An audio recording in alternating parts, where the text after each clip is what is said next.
19 පේපරේ 4 වෙනි ගාන. මේකෙදි log 2 පාදයට a වල ලඝු ගණකය 5යි.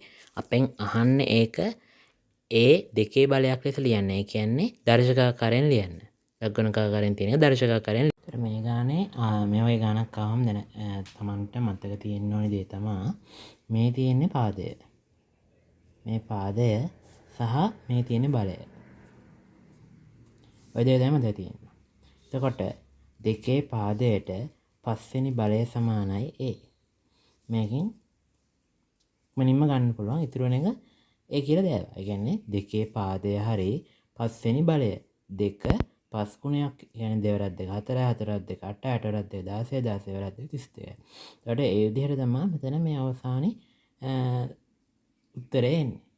එතකොට මේ අපෙන් අහලා තියෙන ලඝුගණකාකාරයෙන් ලියන්න කියලානේ. දර්ශකාකාරයෙන් තියෙන එක ලඝුගණකාකාරයෙන් ලියන්න. එතකොට මේ ලඝුගණකාකාරය මේ දර්ශකාකාරය.